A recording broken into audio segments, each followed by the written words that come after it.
depend on was suddenly taken away. Hello everyone, welcome to the Anchor Host platform. I'm your servant in Christ, Sister Latoya. I am super duper elated that you're here. Before we get started, let's enter our heart in prayer. Holy Spirit, guide me, Lord, pour into me so that I could pour into others. What word do you want me to speak? In Jesus' name I pray, amen. Are you ready to dig into God's word? Let's dig deeper, and we're going through the book of Joel. The word of the Lord that came to Joel, the son of Pethuel. Hear this, ye all men, and give ear, all ye inhabitants of the land.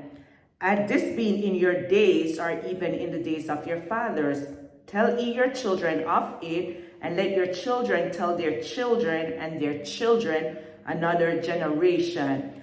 The name Joel means Jehovah is God, and Joel is a minor prophet, and this is not saying that his work is any less significant than Daniel, Ezekiel, Jeremiah, or Isaiah, but his book is less compact. And we see that Joel was the son of Pethuel, distinguished him from any others with the same name. And it said that a person of eminence were also noted by adding their father's last name.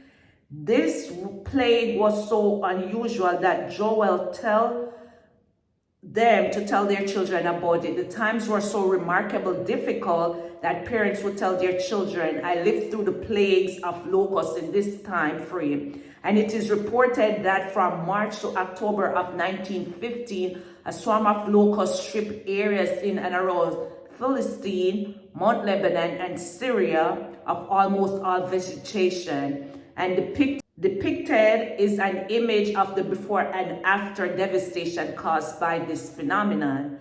And throughout oral tradition and history, that was all message used to pass on from one generation to the next. So tell your children is an example of you relating that message, passing on that history. One example can be found in the book of Joshua 4:6-7. That's your first assignment. And also when the Passover was established in Egypt, they were supposed to tell the next generation, in order that they may be admonished by the severity and the punishment to fear God.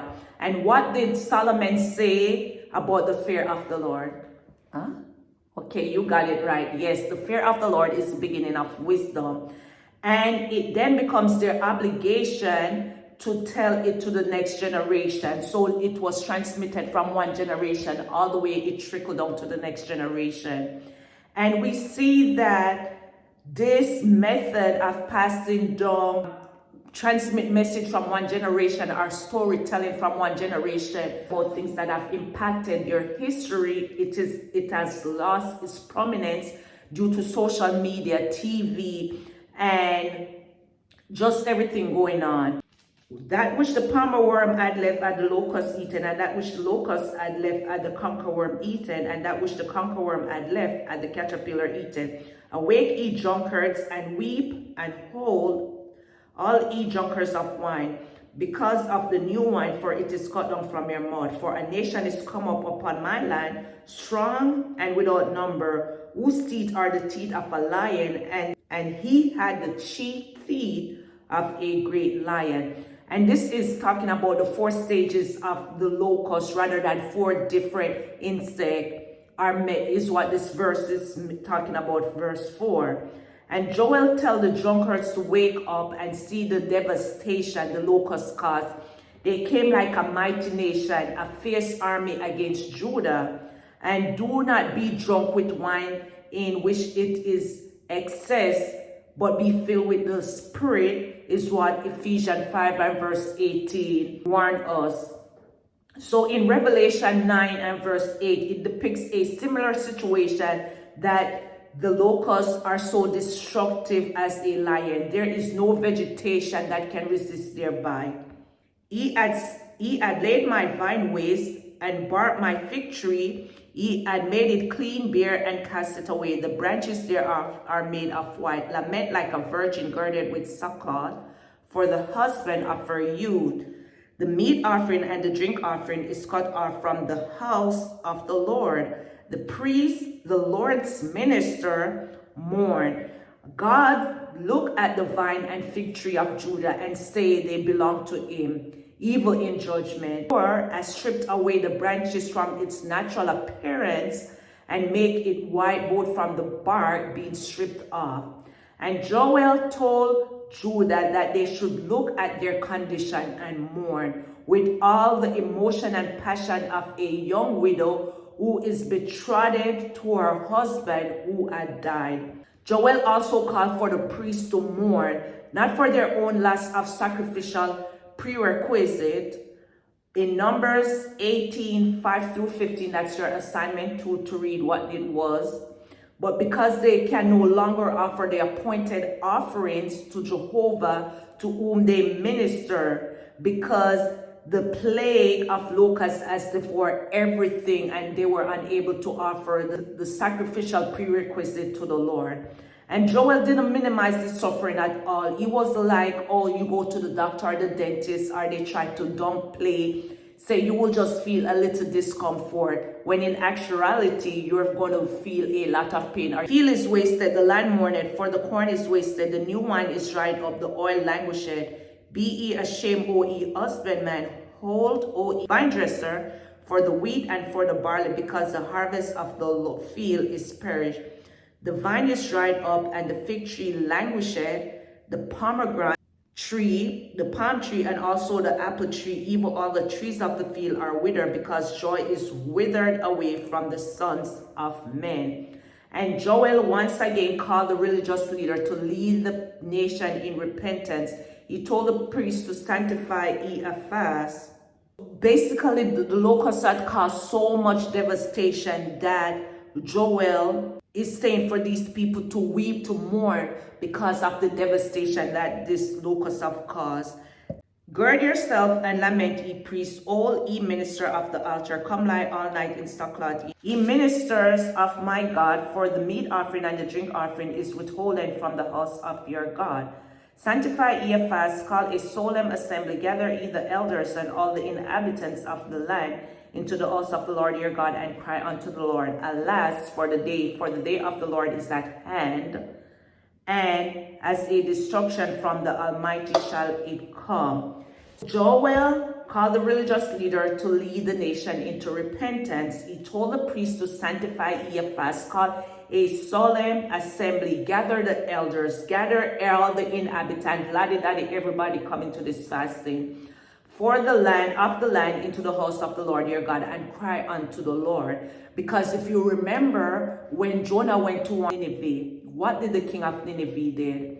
He tell everyone they did he called a fast together for them to go into sackcloth and ashes and cry out, and probably that God in his sovereignty will hear their earnest plea that they have sincerely repented and will not cause the devastation that he was going to cause upon the land.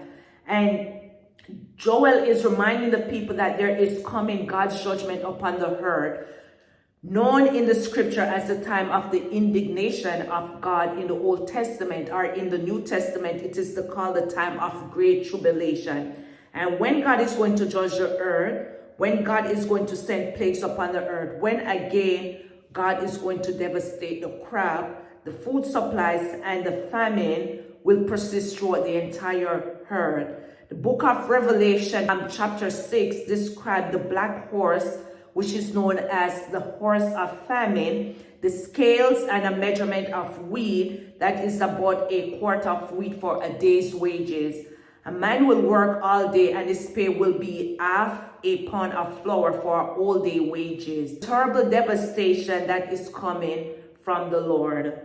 Is not the meat cut off before your eyes, yea, joy and gladness from the house of our God? The seed is run under their clods, the garners are laid desolate, the barns are broken down, for the corn is withered. Or do the beasts groan, the herds of the cattle are perplexed, because they have no pasture, yea, the flocks of sheep are made desolate.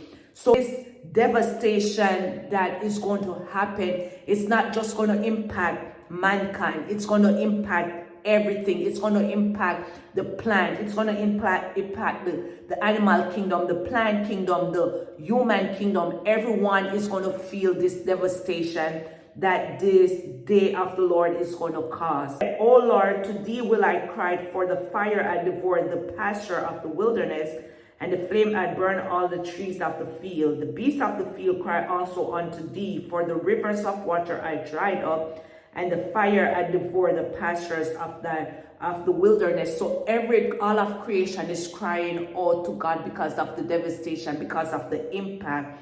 And as we see a land in a very desolate condition, no pasture for the cattle, no crops, they have been destroyed. And in conclusion, Joel 1 teaches us that God can use difficult seasons to draw us closer to Him. The locust plague was more than an agricultural disaster. It was a spiritual wake-up call. God wanted His people to recognize their need for Him, return to wholehearted devotion. The same is true to us today. The same is applicable to us today. When challenges come, we either become bitter or we draw closer to God. May we choose repentance over rebellion, prayer over panic, and faith over fear. Remember, sometimes God allows our resources to be shaken so our faith can be strengthened. Trust Him in every season, and He will remain faithful throughout it all. If this study on Joel 1 challenge or encourage you, comment below, Lord, help me trust you in every season. And if you do not know Jesus Christ as your personal Lord and your Savior, He is knocking at your heart door. Just open the door and let Him in. This is the best decision that you can ever make. And don't forget to like, share, subscribe, and comment below. Bye.